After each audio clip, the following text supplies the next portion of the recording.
Hello, नमस्कार जी। सभी को प्रणाम। मैं सी एस भारती जौहरी जाटव समाज से। मैं उन लोगों को दर्शाना चाहूँगा। मैं तो इसी प्रकार के वीडियो डालता रहता हूँ। हर वीडियो में मेरा यही होगा कि देश जोड़ो, देश मत तोड़ो, आपस में प्रेम करो, देश प्रेम करो।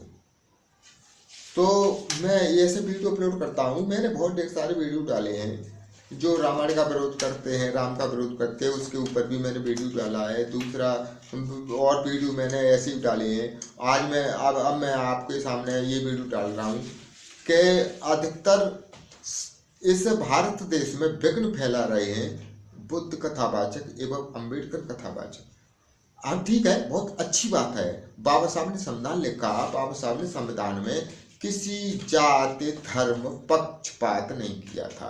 बाबा साहब ने लिखा सर्वोच्च स्थान है सभी धर्मों का, सभी और जो है सभी जातियों का। कोई ऊंची जाति नहीं, कोई नीची जाति नहीं, सभी स्वच्छ, साफ सफाई। अच्छे कपड़े पहन कर जाओगे तो अच्छी जगह बैठ पाओगे, और गंदे कपड़े पहन कर जाओगे तो अच्छी जगह कोई नहीं बैठने देगा। हमारे सामने भी कोई गंदा संदा व्यक्ति आ जाए, मैले कुचैले कपड़े पहन करके आ जाए, तो हम खुद उसे भी नहीं बैठने देंगे अपने पास। अगर वो बैठ भी जाएगा तो हम खुद उठ जाएंगे। हम बड़े तो नहीं बनना चाहते कि वो क्या मतलब हम उसे उठा नहीं सकते। किसी गंदे व्यक्ति को, जो गंदा व्यक्ति वो होता है जो तन से और मन से दोनों से ही गंदा है, वो गंदा व्यक्ति होता है। मैं इस उपलक्ष्य में ये कहना चाहूँगा कि हमारे जो है कहना मतलब जो है ऐसी समाज के जो कथावाचक हुए हैं, जो बाबा साहब डॉक्टर भीमराव अंबेडकर की कथाएं करते हैं, बुद्ध कथावाचक कहलाते हैं, और वो अधिकतर जाटव समाज से, शाक्य वंश से हैं, शाक्य समाज से हैं। तो मैं उनसे ये दर्शाना चाहूँगा कि देखिए, स्वयं आपको अधिकार है कि आप खूब रोजाना स्नान कीजिए, अपने तन को सजाइए, संवारिए, अच्छे वस्त्र पहनिए, साफ सुथरे नए कपड़े पहनिए। आपको आज़ादी है, कितने भी कीमती कपड़े पहनिए खरीद के, आपको कोई नहीं रोक सकता। लेकिन ये आपको आज़ादी है, लेकिन ये आज़ादी नहीं है कि आपने अपने बराबर वाले से ये कहो कि आप गंदे कपड़े पहन के बैठिए यहाँ पर और मैं अच्छे कपड़े पहन के बैठूँ। ये आपको आज़ादी नहीं है। आप अपने धर्म सिद्धांत को प्रशंसा करिए, आप उनका प्रचार प्रसार करिए। देखिए, कथाएं करिए, बुद्ध कथाएं करिए, चाहे बाबा साहब की कथाएं करिए। बाबा साहब सबके ही सम्माननीय है। हर व्यक्ति देश का रहने वाला बाबा साहब को सम्मान देता है। और ये और हमारे कांग्रेस से जुटे हुए जितने भी हमारे सम्माननीय माननीय जितने भी नेतागण थे और जितने भी जो मंत्रीगण थे, वो सभी ने देश की आज़ादी की खातिर संग्राम किया था, बहुत बड़ा संघर्ष किया था। उनको सबको नमस्कार है। और जो है आपके, मेरा मतलब ये है, विरोध नहीं फैलाइए आप। ये देश जो है बड़ी महा मुश्किल से आज़ाद कर पाया है, हमारे पूर्वजों ने आज़ाद कर पाया है। यह जातवाद का कोई नाम नहीं है। हमारे पूर्वज कौन जाति के थे, कौन धर्म के थे, ये कोई मतलब नहीं। मतलब ये है कि हमारे पूर्वज, उन लोगों ने, जैसे कि सुभाष चंद्र बोस हुए, चंद्रशेखर आज़ाद हुए, झलकारी बाई हुई, और कहने का मतलब जवाहरलाल नेहरू हुए, सरदार पटेल हुए, बैरिस्टर महात्मा गांधी हुए, डॉक्टर भीमराव अंबेडकर हुए, और ऐसे बहुत अनेकों स्वतंत्रता संग्राम में भाग लेने वाले जितने हुए, उन्होंने बड़ी कठिनाई से, उनके दिल पर हाथ रख के देखो कि उन्होंने कितनी कठिनाई से इस देश को बचा पाया है, अंग्रेजों से पीछा छुड़ा पाया है। और आप स्वतंत्र करके भारत में छोड़ दिए। अब आप अपनी अपनी तानाशाही में जुड़े हुए हैं कि मैं सब कुछ में। अरे मैं नहीं, मैं वाले तो मिट गए। तो मैं अधिकतर उन बुद्ध कथा वाचकों से कहना चाहूँगा, मुझे इसीलिए बुरा लगता है विरोधी व्यक्ति कि मैं भी एक जाटव समाज से हूँ और मैं बुद्ध कथा वाचक था मैं। अब मैं जो है अम्बेडकर कथा वाचक जो है, मेरी कथा पसंद नहीं आई किसी को। मेरी कथा इसलिए पसंद नहीं आई कि मैं कथाओं में भी बोलता हूँ तो वो बात बोलता हूँ कि हर भारत में रहने वाले हर व्यक्ति को अच्छी लगे, और मेरी कथा मेरी हर व्यक्ति, हर जाति का, हर समाज का, हर धर्म का मेरी कथा सुनने आए। तो ये मेरे प्रवचन लोगों को पसंद नहीं आए, इसलिए लोगों ने मुझे बुलाना कम कर दिया, और उनको बुलाते जो धड़ेआम ब्राह्मणों की, ठाकुरों की, यादवों की, सबकी बुराई करते, उनको बुलाना शुरू कर दिया। मैं भी बहुत चालू चाणक व्यक्ति हूँ। मैंने क्या काम किया, ठीक है, कोई भी मुझे अगर अपनी गांव में कथा, बुद्ध कथा, बाबा साहब की कथा ये कराने के लिए कोई नहीं बुलाएगा तो मत बुलाओ। मैंने अपना चौधरी स्टूडियो जोहरी नाम से अपना जो स्टूडियो खोल दिया। मैं अपने पास कमरे में बैठा बैठा अपना वीडियो अपलोड करता रहूं, मुझे कौन रोकने वाला है। मुझे रोक के दिखाई कोई। मैं अपना वीडियो डालता हूँ, पर डे डालता हूँ, और वीडियो में वो चीज दर्शाता हूँ कि हर भारत के हर व्यक्ति को मेरी बात पसंद आए, और वो व्यक्ति मेरी बात पर खुश हो।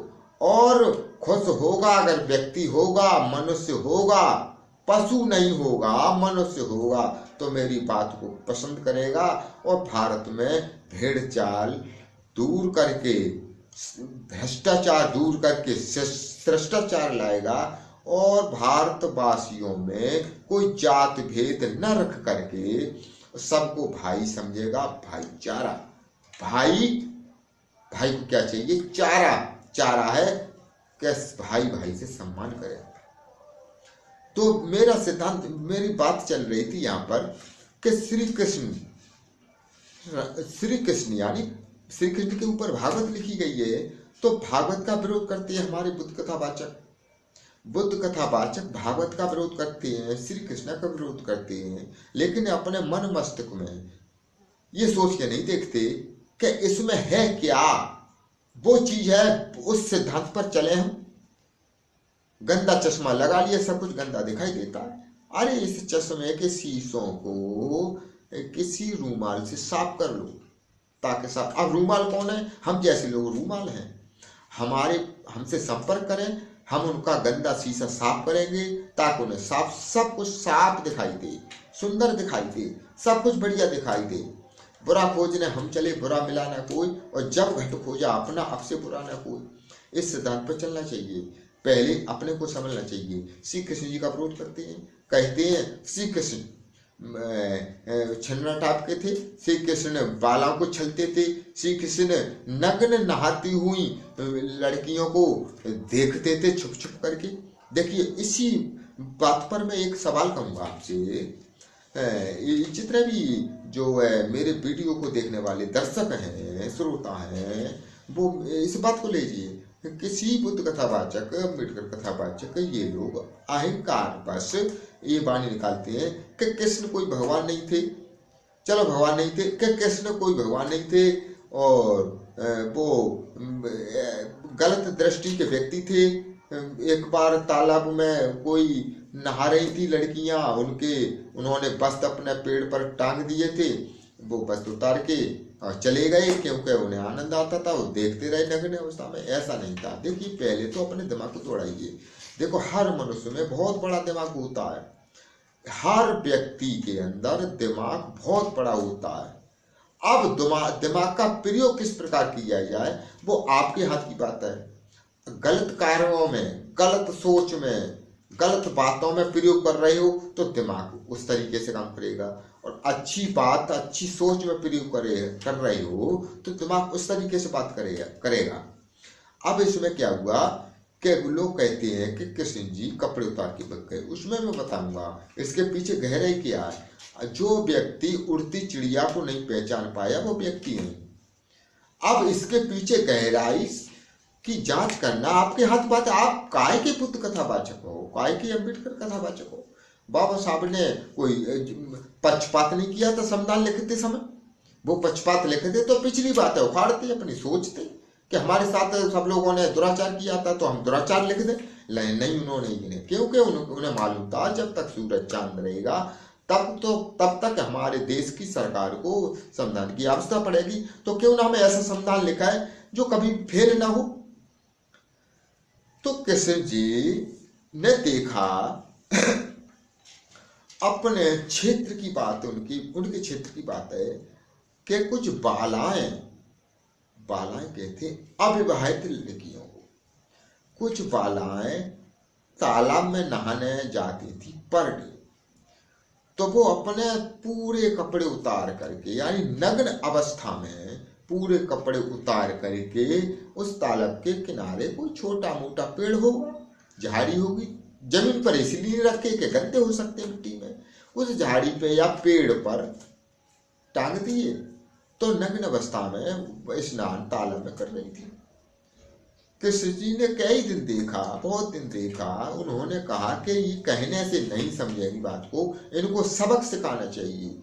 तो कृष्ण जी ने उन गोपियों को सबक सिखाने की खातिर एक आइटम खेला।